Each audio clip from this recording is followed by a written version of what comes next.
તો કોણે કર્યું? હેલો, હા સંભળાય છે બધાને? જી સ્વામી. હા, વચ્ચે જરા કનેક્શન પ્રોબ્લેમ થઈ ગયો તો. હા, એ બધાનું થઈ ગયું. ચાલો, સ્વામી, બરાબર. પિંડસ્થ અને રૂપસ્થમાં શું ફરક? રૂપસ્થ પિંડસ્થ એટલે આપણું શરીર, ઈ પિંડ અચ્છા. કહેવાય. અચ્છા, અને બહારના આકાર પ્રકાર ઈ રૂપસ્થ કહેવાય. ઓકે. હે ને? પછી હમ, આપણે કોઈ બહારની આકૃતિ લીધી, કોઈ ઝાડ લીધું, કોઈ પથ્થર લીધો, કોઈ માટી આકૃતિ લીધી, કોઈ સામે વસ્તુ લીધી. હા, આપણી સામે એ જે બધા પણ વસ્તુ રૂપસ્થ. આવી, કોઈ વાદળા લીધા, કોઈને જે પણ દેખાણું, તો બહારની જે આકૃતિ છે એને રૂપસ્થ કહેવાય. જી જી સ્વામી. શરીરની ભીતર છે, કોઈ અહીંયા આગળ કરે, કોઈ અહીંયા કરે, કોઈ નાક ઉપર કરે, કોઈ ગળા ઉપર કરે, કોઈ હૃદય કેન્દ્ર ઉપર કરે, કોઈ નાભી એ- ઉપર કરે, કોઈ ચક્રનું કરે. બરાબર, તો આ બધાને કહેવાય પિંડસ્થ. જી સ્વામી, થેન્ક યુ. હા, તો અને કોઈ મંત્ર, કોઈ લોગસ નું કરે, કોઈ ઉવસગ નું કરે. હા, કોઈ નવકાર મંત્ર નું કરે, તો કોઈ ઓમકાર નું કરે, કોઈ સોહમ નું કરે. તો ઈ જે મંત્ર ને લઈને કરવામાં આવે એને પદસ્થ કહેવાય. સમજાણું? જી સ્વામી. તો આ બધા અવલંબન થયા કે નહીં? હમ. હા, તો અવલંબન થી જે કરવામાં આવે એ ધર્મ ધ્યાન છે. જી. એ બધી શુભ વિચારણા કહેવાય, શુદ્ધ વિચારણા ન કહેવાય.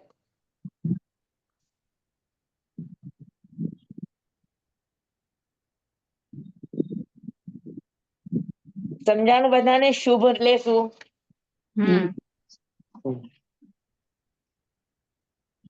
પદસ્થ, પિંડસ્થ અને રૂપસ્થ. પદસ્થ એટલે મંત્ર આદિ, પછી પિંડસ્થ એટલે શરીર, શરીરના અવયવો, રૂપસ્થ એટલે અન્ય આકૃતિઓ. હમ. તો આ ત્રણેય જે અવલંબન છે, વિચારોને કંટ્રોલ કરવા માટે, વિચારોને એકાગ્ર કરવા માટે, તો આ સ્વામી, વિચારણાને શુભ ધ્યાન કહેવાય છે. શુભ સ્લેટ દેખાડો ને વિચાર. હજી એક વખત. હા, એ પાર્ટી દેખાડો ને એક વખત હજી. જુઓ.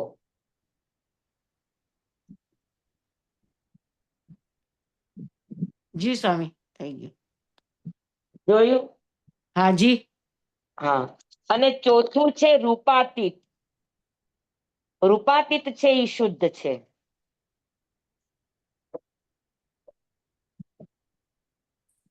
ત્યાં પછી કોઈ કલ્પના નથી, કોઈ અવલંબન નથી.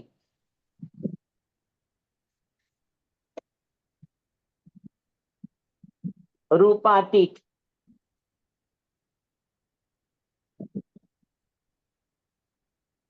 સમજાણું?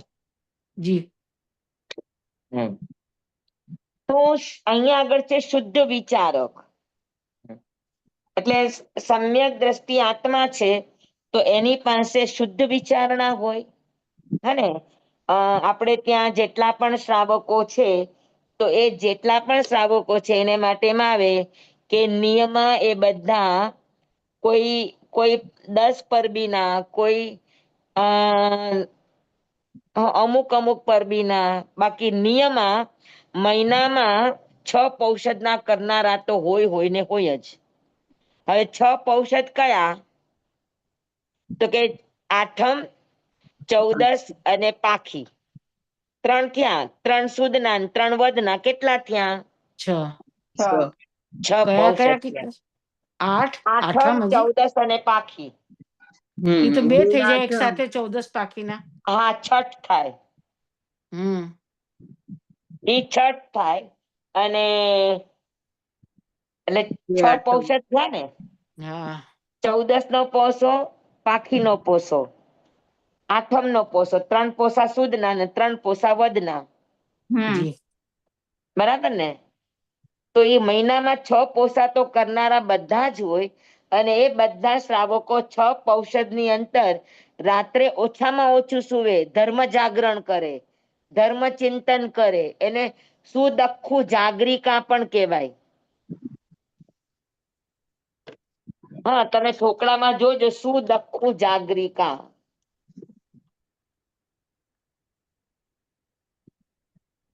સુદખ્ખું જાગરિકા એટલે સારું વિચારણા, જાગરણ.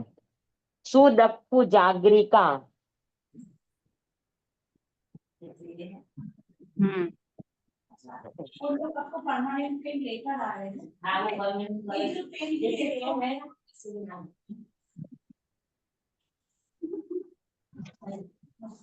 ये आप पेन में लेना है। कहाँ पर जो नाभि है इधर से 4 उंगली छोड़ दीजिए, मतलब કોનું માઇક ચાલુ છે? नाभि के अंदर नहीं होगा। आप ऐसे 4 उंगली કોનું માઇક ચાલુ છે? થઈ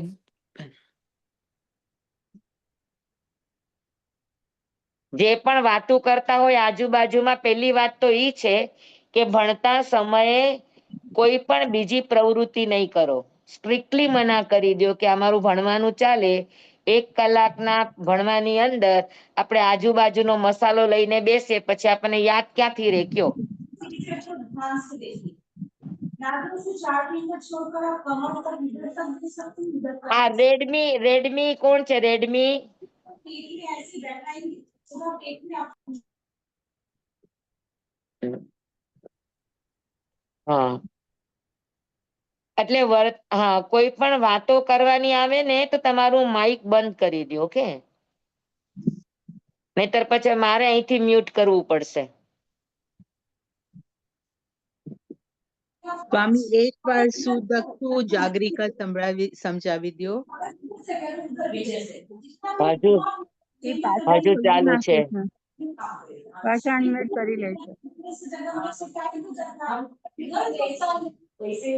ઉર્મિલાબેન તમે જ બધાનું મ્યુટ કરી નાખો ને. ઉર્મિલાબેન અરે તમે પણ મ્યુટ કરી છે ને બધાને? આ રેડમી માં કોણ છે ઘડીએ ઘડીએ ચાલુ કરે છે?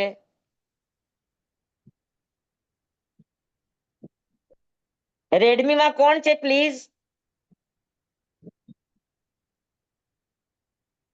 કર્યું મેં બંધ. એ કોનો નંબર છે જરા જોજો. હમ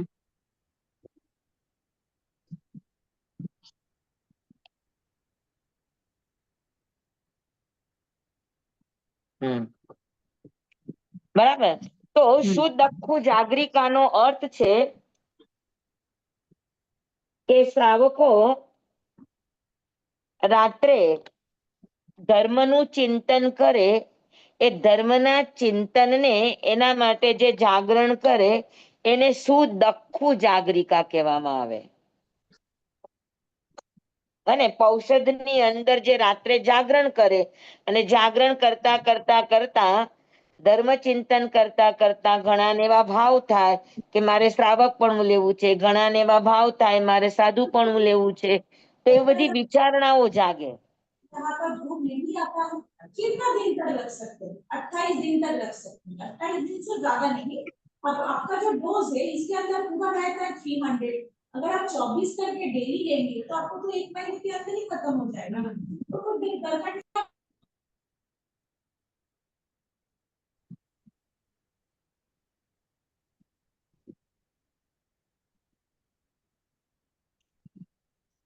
બંસી કોણ છે આ? ખબર નહીં, નામ નથી આવતું.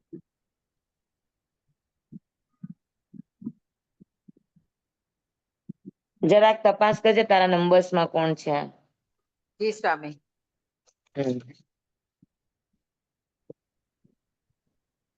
તો સુદખ્ખું જાગરિકા બધાને સમજાણી? જી સ્વામી. હવે જો આપણને આવી વાતો, નાની નાની વાતો સમજાતી નથી. આપણે અત્યારે 40 જણા ભણી રહ્યા છીએ, તો 40 જણાને એકનો અવાજ કેટલો ડિસ્ટર્બ કરે છે. જી સ્વામી.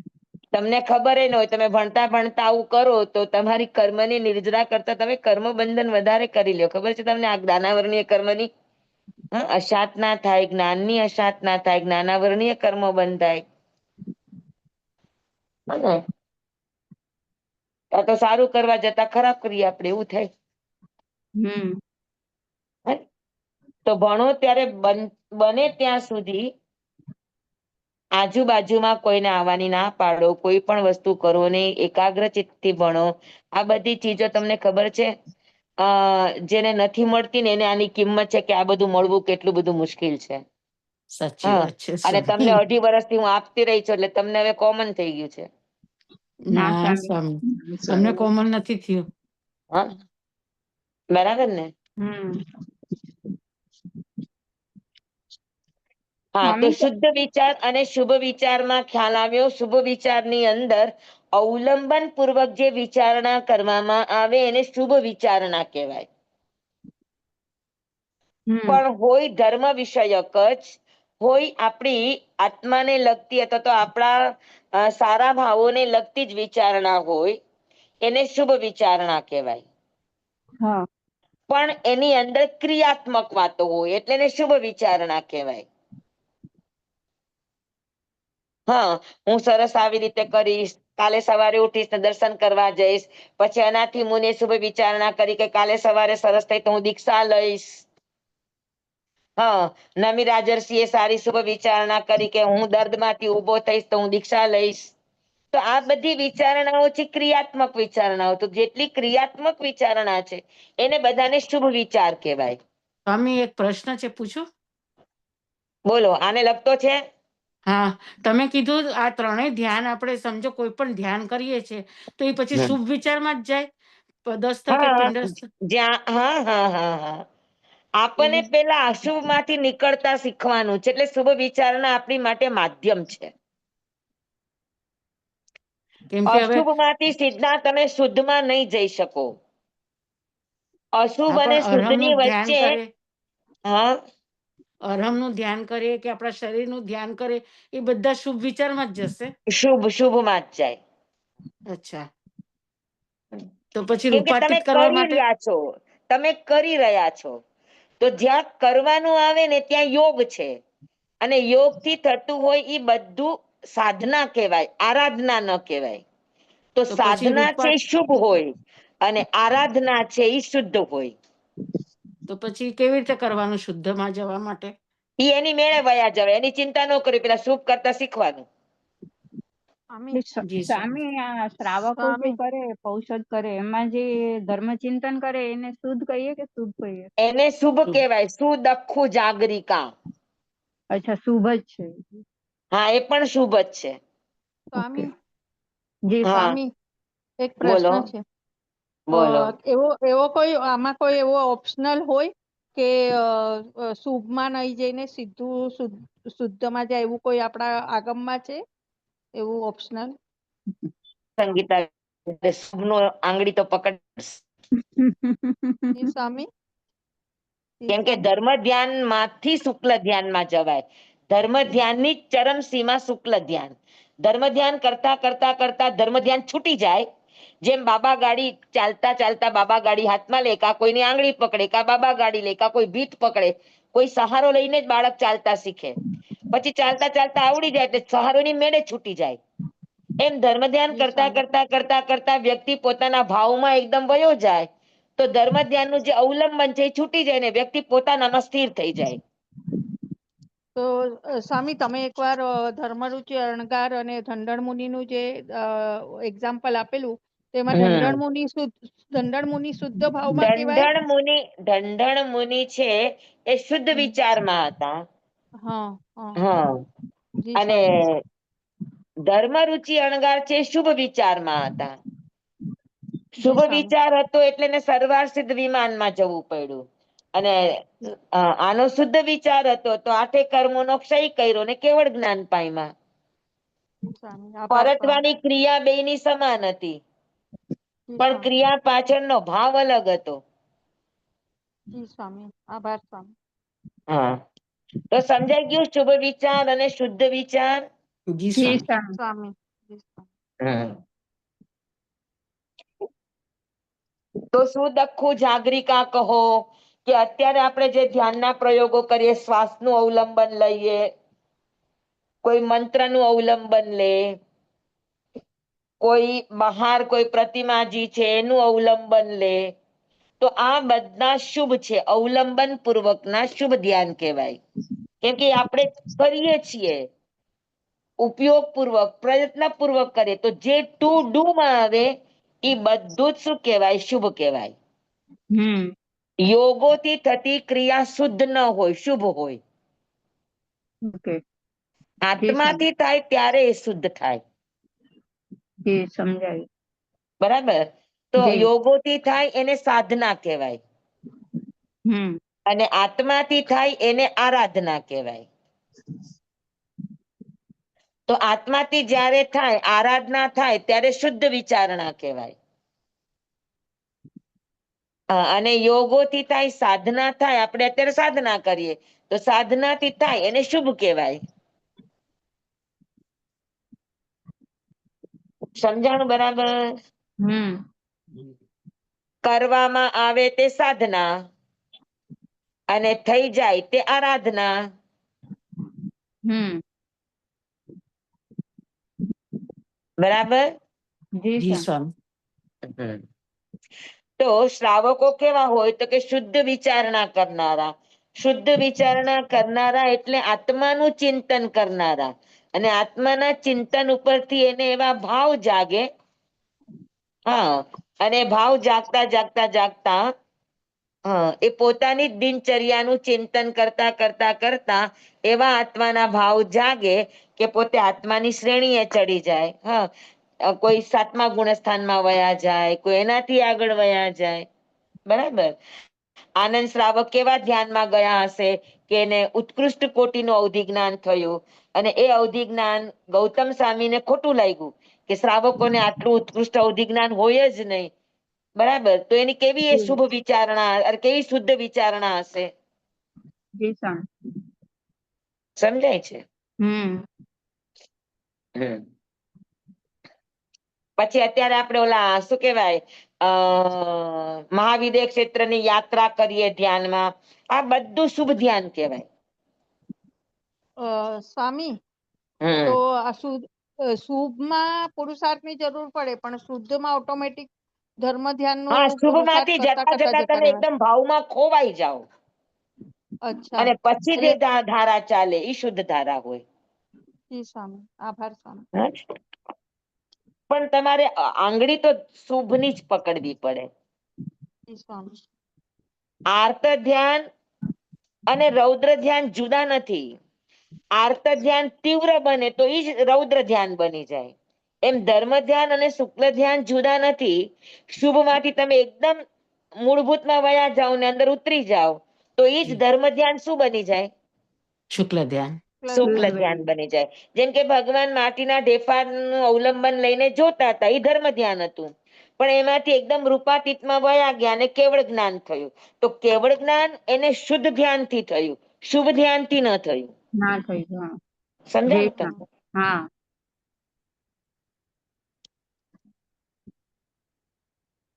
તો શુભ વિચાર અને શુદ્ધ વિચારમાં ફરક પડ્યો? ખ્યાલ આવ્યો? જી. જી સર. હમ આખા દિવસની તમે તમારી દિનચર્યા તપાસો છો ને, તપાસતા તપાસતા તપાસતા તમે એકદમ ભાવમાં ઉતરી ગયા, તો એ તમારી શુદ્ધ વિચારણા થઈ. હા, આપણે આપણી ભૂલ જોવી, આ શુદ્ધ વિચારણા છે. આપણા કર્મને જોવા, આ શુદ્ધ વિચારણા છે. હા, અને શુભ વિચારણામાં અવલંબન હોય. હા. સમજાઈ ગયું બેયનો ફરક? જી સર. હમ તો શ્રાવકો કેવા હોય? તો કે શુદ્ધ વિચારક હોય.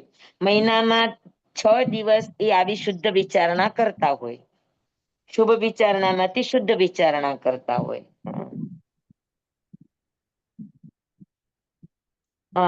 17મું, કેમ કે ધર્મ જાગરણ કરતા કરતા કરતા ઉત્કૃષ્ટ ભાવ જાયગા અને વિચાર આવ્યો કે ભગવાન મહાવીર અમારે ત્યાં પધારે, તમે આ કરીએ, આ કરીએ, આ કરીએ.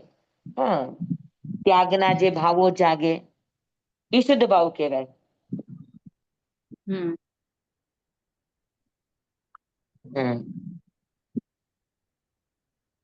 17મું, મર્યાદા યુક્ત વ્યવહાર કરનાર. બહુ મોટી વાત છે આ. 17મો મર્યાદા યુક્ત વ્યવહાર. શ્રાવક એને કહેવાય, શ્રમણોપાસક એને કહેવાય કે હર ચીજમાં એની મર્યાદા. શ્રાવક જીવન જ એટલે મર્યાદા. પછી પેલું વ્રત હોય, બીજું વ્રત હોય, ત્રીજું વ્રત હોય કે 12મું વ્રત હોય, હર ચીજમાં એની મર્યાદા હોય. મર્યાદા એટલે મર્યાદાના બે અર્થ થાય. મર્યાદાનો એક અર્થ થાય કે ઓછું કરવું, એ પણ મર્યાદા કહેવાય.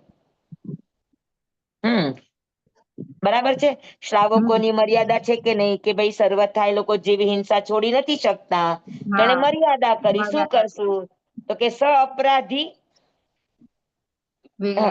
અપરાધી વિના.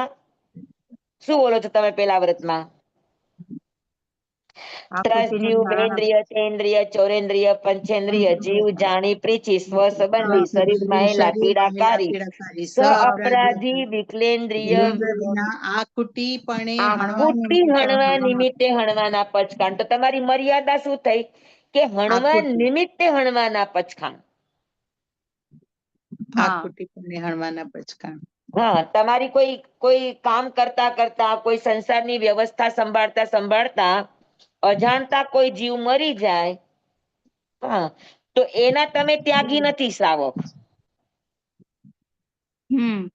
બરાબર સમજાણું તમને? શ્રાવકો છે ના તો કે આકુટી એટલે હણવાની બુદ્ધિથી હણવાના પચખાણ. બે વસ્તુલી આવે ને ત્યારે ચાલુ કરશું. તો એ મર્યાદા થઈ કે નો થઈ?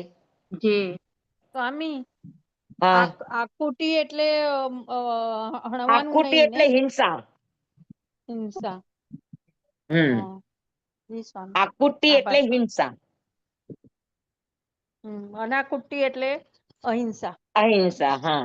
આકુટી હણવા નિમિત્તે હણવાના પચખાણ. જી સ્વામી, આભાર સ્વામી. બરાબર. તો પેલામાં પછી એ મર્યાદા આવી, પછી બીજાની અંદર એની કારણ કે એ હમણાં આવશે ને પછી ઉત્પાત કરશે. હું ઓલી કરશું કેમ કે બધેથી અત્યારે એટલું બધું કાઢેલું છે ને ચારે બાજુથી. અહીંયા હવે નીચે કણકી ચોખા કઈ છે નહીં ને અહીંયા. લ્યો અહીંયા કણકી ચોખાની વાત થાય. હા, તો પછી આ કણકી ચોખાની વાત કરો છો ભણતા ભણતા? હા, હવે કયો કણકી ચોખાની વાતો ભણતા ભણતા કરવી એ કયો વિચાર કહેવાય? અશુભ. અશુભ. આર્ત ધ્યાન, રૌદ્ર, આર્ત ધ્યાન, રૌદ્ર ધ્યાન નો કહેવાય. આર્ત ધ્યાન. અશુભ વિચાર. અશુભ પણ ન કહેવાય. ધર્મ ધ્યાન. આર્ત ધ્યાનમાં અશુભ વિચાર હોય એવો ન હોય. ગમતો વિચાર કરવો એ પણ આર્ત ધ્યાન છે. એ કેવી રીતે સાહેબજી? હા, ગમતો વિચાર આર્ત ધ્યાન થાય કેવી રીતે? તો આર્ત ધ્યાન એટલે શું? ઈષ્ટ અને અનિષ્ટ બંને ઉપર એકાગ્રતા આવે એ આર્ત ધ્યાન છે. ચક્રવર્તીના સ્ત્રી રત્ન ને ચક્રવર્તી ઉપર ગમો હોય અને પછી એના ને એના જ વિચાર કરે તો શું કહેવાય? આર્ત ધ્યાન. આર્ત ધ્યાન એટલે ખરાબ જ વિચાર હોય એવું ન હોય. રાગયુક્ત વિચારને પણ આર્ત ધ્યાન કહેવાય. દ્વેષયુક્ત વિચારને પણ આર્ત ધ્યાન કહેવાય. સમજાણું? જી સ્વામી.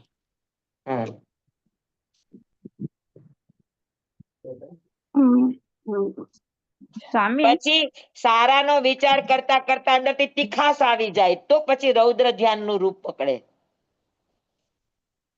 સ્વામી, હા, મને એક જણનો ક્વેશ્ચન આવ્યો છે કે આપણા જે 12 વ્રત છે એમાંથી કોઈ પણ એક વ્રત આપણે પાડીએ તો પણ શું આપણે વ્રતી કહેવાય? શ્રાવકમાં 100%. અને એક વ્રત પણ તમે 49 રીતે લઈ શકો. કેટલી રીતે? 49 તમે શીખવાડ્યા હતા ભાંગા સ્વામી. હા, એક વ્રત તમે 49 રીતે લઈ શકો, તો 49 રીતમાંથી કોઈ પણ એક રીતે પણ તમે છોડો તો ઈ વ્રતી કહેવાય. ને બધા વજનદાર હશે એટલે જવા દો ને, ઓલી આવે ત્યારે કરશું એમ. આ બધા ભારે હશે, ભરેલા છે ને ડબ્બા બધા.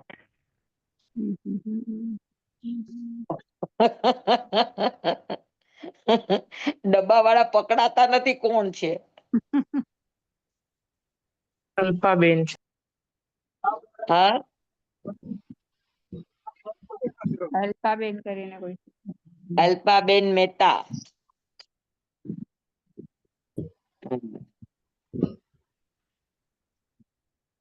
ડાયા ડમરા થઈને ભણો છો ને વળી વળી તમને વચ્ચે ક્યાં ડબ્બા ને ડૂબી યાદ આવે છે? હે ને? નેક્સ્ટ ક્લાસ ની અંદર ઉર્મિલાબેન, હા, એક સૂચના લખી દેજો કે જે પણ વાત સાંભળવા બેસે એ બધા પોતાના માઇક મ્યુટ કરી દે. ઓકે. હે ને? એ ખાસ ધ્યાન રાખે. એ લોકોને ખાસ કહેવાનું કે આ ધ્યાન રાખો, નહીં તો તમારા જ કર્મ બંધાય છે. નુકસાન ભણનારાને પણ છે ને તમને પણ છે. જી સ્વામી. સ્વામી, હમ તો પછી આ તમે જે કહ્યું કણકી ચોખા, ઈ શેમાં આવે? કયા ધ્યાનમાં આવે? આર્ત ધ્યાન. આર્ત ધ્યાનમાં આવે. આભાર. હાજી.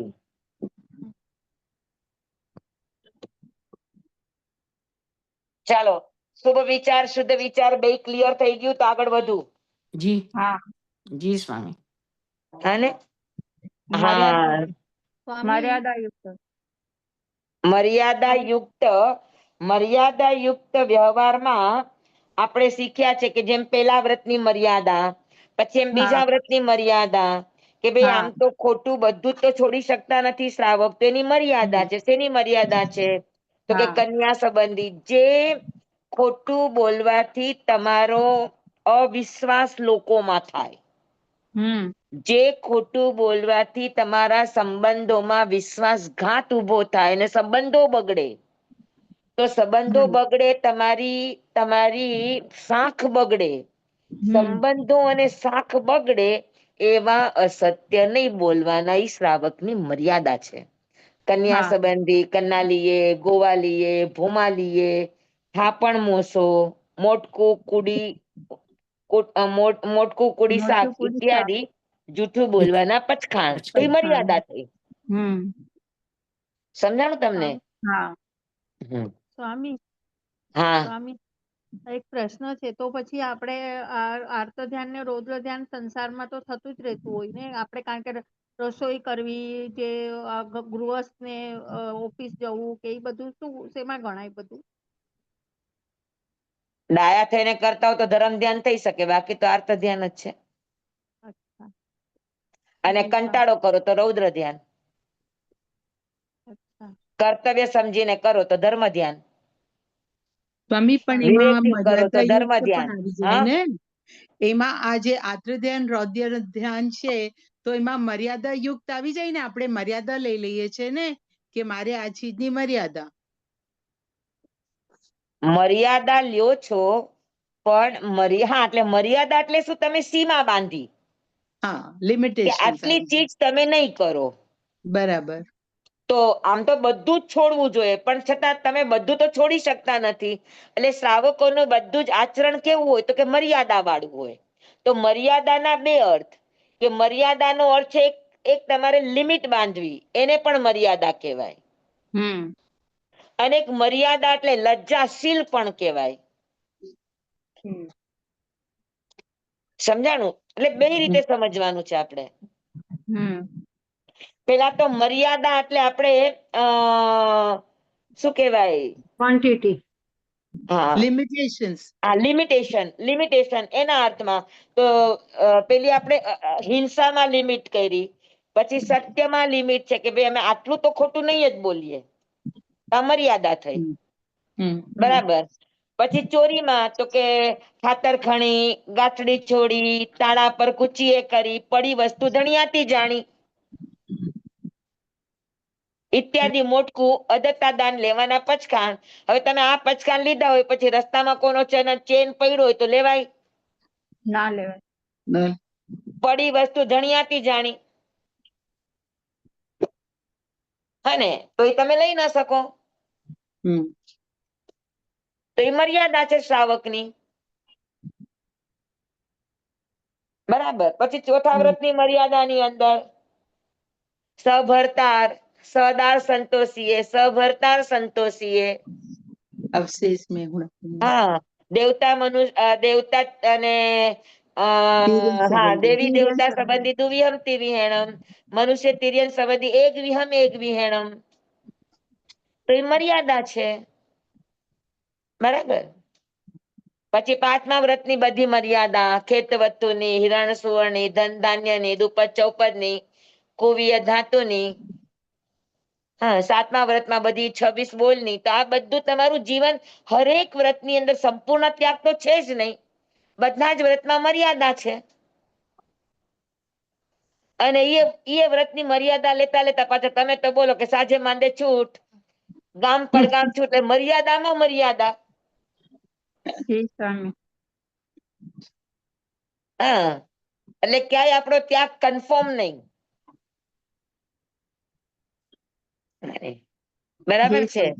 તો શ્રાવક નું જીવન છે, તો શ્રાવક ના ગુણ છે કે ભાઈ એનું જીવન કેવું હોય, તો કે મર્યાદા વાળું હોય, એકદમ ખુલ્લું ન હોય, પણ હરેક ચીજમાં એની મર્યાદા હોય, મર્યાદા લિમિટેશન હોય.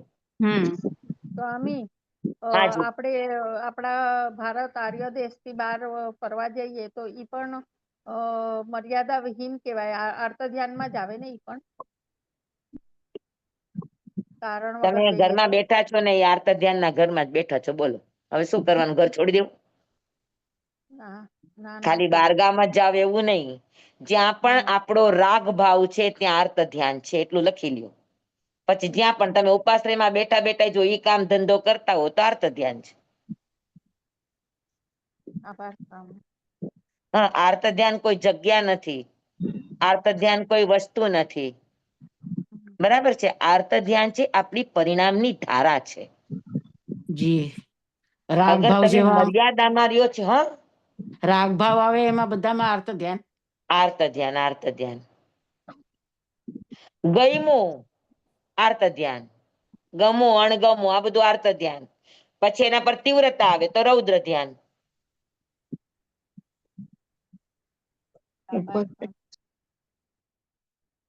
ચાલ, મર્યાદા સમજાઈ ગઈ તમને 12 વ્રતની? આપણે જે શ્રાવકના 12 વ્રત કહીએ છીએ તો હરેક ચીજની અંદર શું છે તો કે મર્યાદા છે, લિમિટેશન્સ છે. તો લિમિટ વગરનું જીવન શ્રાવકનું ન હોય.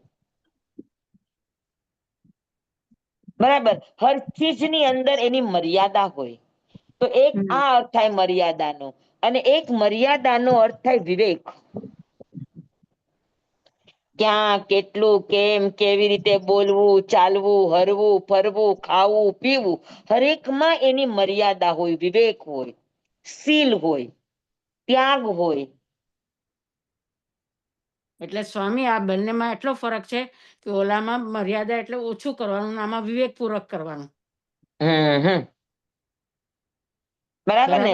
જમવાની છૂટ છે બધી, પણ ના નહીં, પણ ક્યાં જમાય, કેવી રીતે જમાય, વિવેકપૂર્વક બધું હા, કરવાનું. બેસવાની છૂટ છે પણ ક્યાં બેસાય, હસવાની છૂટ છે પણ કેવી રીતે હસાય, કોના ઉપર હસાય, જી સમજાણું? સ્વામી. તો આ બધું વિવેક ઉપર જાય. તો વિવેક એ પણ મર્યાદા છે. જી. વસ્તુની મર્યાદા ને વસ્તુના વપરાશનો વિવેક, આ બંનેને મર્યાદા કહેવાય. ફરીથી કે સ્વામી, બે કયા? વસ્તુની મર્યાદા, બરાબર, વસ્તુની બ્રાન્ડ અને વસ્તુની ક્વોન્ટિટી, ક્વોલિટી અને ક્વોન્ટિટી, એની પણ મર્યાદા, અને વાપરવામાં વિવેક એ પણ મર્યાદા. જી. એક બાહ્ય આવે, એક આંતરિક આવે. એક તમે વાપરો છો પણ એમાં વિવેક છે, અને એક તમે હજારો માંથી થોડુંક ચૂયનું, એની મર્યાદા કરી, લિમિટ કરી, ઈ પણ મર્યાદા. બરાબર છે? તો એક જી શીલ સ્વામી. છે અને એક ત્યાગ છે.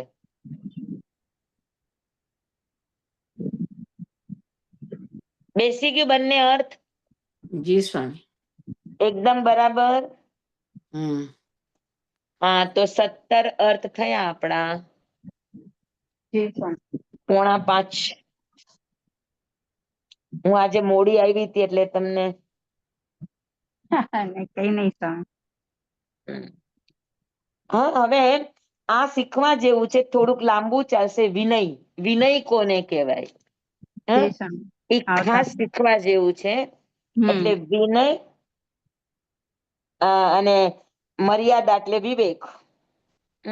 એ બંનેને કેવી રીતે આપણે સાંકળવાના એ શીખવા જેવું છે.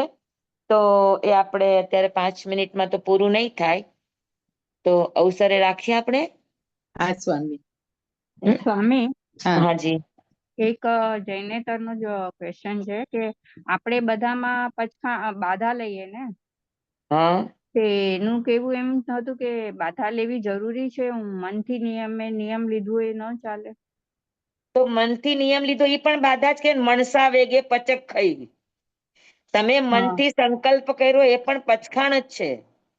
હા, સમજાણું? આપણે જે 49 ભાંગા છે ને, હા, તો એમાં મનથી સંકલ્પ કરવો આ પણ પચખાણની કોટીમાં આવે. આપણે લોકો માનતા નથી. આપણે તેમ જ કે બસ આમ અપાણમ વોશિરામી કર્યું હોય તો જ આપણે પચખાણ ગણીએ, પણ એકચ્યુઅલી અપાણમ વોશિરામી કહીએ એ પચખાણ નથી. તમે મનમાં નિર્ણય લીધો ત્યાંથી પચખાણની ભૂમિકા શરૂ થઈ જાય. ઓકે. તમે મનમાં સંકલ્પ કર્યો, પછી તમે વચનથી બોલ્યા અને કાયાથી તમે અંગીકાર કર્યો. હા, હે ને? તો પચખાણની શરૂઆત મનથી જ થઈ જાય. પચખાણ લેવાના જે 49 ભાંગા છે, એમાં એક ભાંગાનું નામ છે મણસા વેગે પચક ખઈ. મણસા વેગે પચક ખઈ નો અર્થ છે કે મનથી સંકલ્પ કરે કે હું આ કરીશ નહીં. પણ સ્વામી ક્યારેક મનથી ન કરે અને અપ્રાણ ઓશિરામી બોલીને પચખાણ લીધા, પણ એ તો ક્રિયા કરી તો ખરી ને. હા, તો ઈ કાયસા વેગે પચક ખઈ, વૈસા વેગે પચક ખઈ. અચ્છા. 49 ભાંગા છે. હા સ્વામી, આપણે એમ કહી શકીએ કે આ ચીજનું મારી આત્માની સાક્ષીએ હવે હું આ ચીજની છોડું છું એમ? જેમ કોઈ ચીજના આપણે પચખાણ લઈએ તો મારા આત્માની સાક્ષીએ હું આ નથી લેતી. જો મારું શું કેવું છે, તમે ચીજ છોડો ન છોડો એટલી મહત્વની નથી. અચ્છા, મહત્વનું છે ચીજની વૃત્તિ છૂટવી.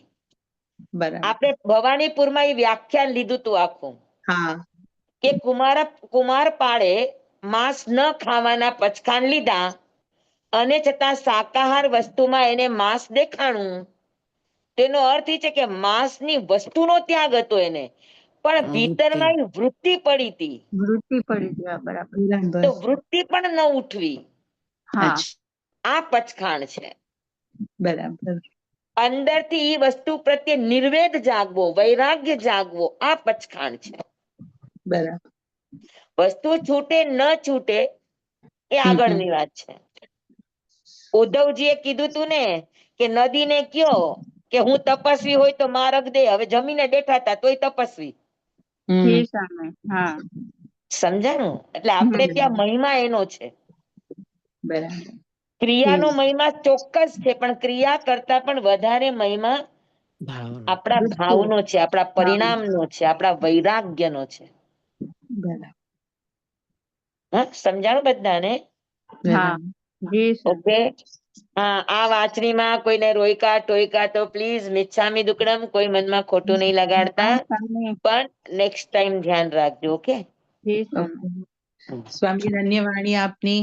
ધન્યવાણી સ્વામી અમે આપનો ખૂબ ખૂબ જન્માયદમ આભાર. બચ્ચા મેના મેના ખરમ અચખરમ પયાહીનમ મેનયહીનમ જોગહીનમ ગોસહીનમ સુઠ્ઠુદીનમ દુઠ્ઠુ પડીચિયમ અકાલે કહું સજ્જાવું કાલે ન કહું સજ્જાવું અસજ્જાએ સજ્જાયમ સજ્જાએ ન સજ્જાયમ ભણતા ગણતા ચિંતવતા વિચારતા સુણતા સાંભળતા જ્ઞાનીઓના અનંત અનંત ભાવો છે, અનંત અનંત પર્યવ છે, અનંત અનંત ગમા છે, અનંત અનંત નય છે, અનંત અનંત નિક્ષેપ છે, અનંત અનંત રહસ્ય છે, અનંત અનંત ખુલાસાઓ છે. આમાંથી કોઈ પણ ભાવ ભેદ નય નિક્ષેપ ગમા રહસ્ય ખુલાસાનું સ્ખલન છદમસ્ત ભાવે મારા બોલવામાં આવ્યું હોય, કહેવામાં આવ્યું હોય આપના, અને સમજાવવામાં આવ્યું હોય, આપના સાંભળવાને સમજવામાં આવ્યું હોય, તો અરિયણ સિદ્ધ કેવડી ગુરુ ભગવાન આપની સાક્ષી આત્મા પરમાત્માની સાક્ષીએ તસ્મેચ્છામિ દુક્કડમ તમેવ સત્યમ નિસંકમ જમ જીણેહિમ પવેયમ સેવમ ભંતે સેવમ ભંતે સેવમ ભંતે તિપ્પેમિ. નમો અરિહંતાણં નમો સિદ્ધાણં નમો આયર્યાણં નમો વજ્રાયાણં નમો લોએ સૌવ સાહુણં ગુરુદેવની આજ્ઞા શ્રી શ્રી ચતારી મંગલમ અરિહંતા મંગલમ સિદ્ધા મંગલમ સાહુ મંગલમ કેવલી પનત્તો દમો મંગલમ ચતારી લોગુત્તમા અરિહંતા લોગુત્તમા સિદ્ધા લોગુત્તમા સાહુ લોગુત્તમા કેવલી પનત્તો ધમ્મો લોગુત્તમો ચતારી શરણં પવજ્જામિ અરિહંતે શરણં પવજ્જામિ સિદ્ધે શરણં પવજ્જામિ સાહુ શરણં પવજ્જામિ કેવલી પનત્તં ધમ્મં શરણં પવજ્જામિ. ચાર શરણા ચાર મંગલ ચાર ઉત્તમ કરે જે નર ભવસાગરમાં ન બુડે તે સકલ કર્મનું આણે અંત મોક્ષ તણા સુખ લહે અનંત ભાવ ધરીને જે ગુણ ગાય તે જીવ તરીને મોક્ષે જાય સંસાર માહી શરણાચાર અવર શરણ નહીં કોઈ જે નર નારી આદરે અક્ષય વિચલ પદવી હોય અંગૂઠે અમૃત વસે લબ્ધિ તણા ભંડાર શ્રી ગુરુ ગૌતમ સ્વામીજી ભગવાનને સમરીએ તો સદાય મનવાંચિત ફલદાતાર સદાય મનવાંચિત ફલદાતાર. બોલો ભગવાન મહાવીર સ્વામી કી જય. પૂજ્ય ગુરુદેવ કી જય. આપ બધા ભણવા વાળાને ખૂબ ખૂબ ધન્યવાદ. આપનો ખૂબ ખૂબ આભાર સ્વામી. ધન્યવાણી આપને. કાલે છે સ્વામી ક્લાસ? અચ્છા, હા, કાલે મને સવારની અનુકૂળતા નથી. કાલે પણ નથી અને પરમ દિવસે 2 દિવસ અમારા વિહારો છે અંદરમાં, અને સવારના જ સમયે થતા હોય એટલે આપણા વાંચનીના સમયે પહોંચી ન શકતા હોઈએ. તો એવું કરશું, આપણે શુક્રવારે લેશું તો ચાલશે સવારે? જી ચાલશે. હા, તો લખી નાખજો કે બુધવારનો સવારનો ક્લાસ શુક્રવારે સવારે અને શુક્રવારે બપોરે પણ લેશું. સ્વામી 35 બોલ પતે પછી ગતાગત કરાવશો? હા, એક મિનિટ. આપણો 14 તારીખે ગુરુવાર છે ને? હા સ્વામી, 14 તારીખે. સ્વામી 14 તારીખે શુક્રવાર છે. 14 તારીખે શુક્રવાર છે ને? ગુરુવારે આપણી પાકી છે. હોળી છે, ધૂળેટી છે ને? હા, તો શુક્રવારે સવાર અને બપોર બંને ક્લાસ લેવા છે. ફાવશે ને બધાને? બપોરે ધૂળેટી છે એટલે બધા આવશે ને? હા સ્વામી, આવશે. જી સ્વામી. ઓકે, બધાને ફાવશે તો મને પછી નાખી દેશો. ફાવશે બધાને ફાવશે. ઓકે જી, ચાલો બધાને જય જિનેન્દ્ર. જય જિનેન્દ્ર. બધાને જય જિનેન્દ્ર. શુક્રવારે ફાવશે ને બધાને? જી સ્વામી, ગુરુવારે આપણી પાકી છે. પાકી ગુરુવારે 13 તારીખે છે. પાકી 14 તારીખે છે. પાકી ગુરુવારે છે. હા, ને 14 તારીખે ધૂળેટી છે. 2 છે, 2 પંચાંગમાં. અહીંયા અમારે પંચાંગમાં ગુરુવારની 14 છે અને શુક્રવારની પાખી છે. અચ્છા, એવું છે. હા, એવું છે. પણ અમે અહીંયા આગળ પાખી ગુરુવારે મનાવશું. અચ્છા. હા, અને શુક્રવારે પછી અહીંયા અમે લોકો પાખી નહીં મનાવે, કેમ કે અહીંયા કોઈ આવી ન શકે. રંગનું બહુ અહીંયા આગળ રાયપુરમાં, એટલે રવિવારે કઈ જ નહીં રાખીએ. બરાબર. તો આપણે રવિવારે વાંચણી કરી શકશું. અરે, શુક્રવારે વાંચણી કરી શકશું. હા, પણ તમને બધાને અનુકૂળતા હોય તો આપણે કરશું. વાંધો નહીં આવે. હા, ભાઈઓ ઘરે હોય તો વાંધો નહીં આવે ને કોઈ? હા, ના. હા, ઠીક. હા, તો સવારનો ક્લાસ પણ ત્યારે અને બપોરનો ક્લાસ પણ. જી સ્વામી, જી સ્વામી. સ્વામી. હાજી હાજી મધ્યાહ્ન વંદામી સમય સુખતામાં. જય જિનેન્દ્ર. શુક્રવારે મળશું સવારે બધા. જય જિનેન્દ્ર. ઓકે. હા, શુક્રવારનો ટાઈમ ન લીધો સવારનો કેટલા વાગ્યાનો? 7:30 સાડા 7 હોય છે.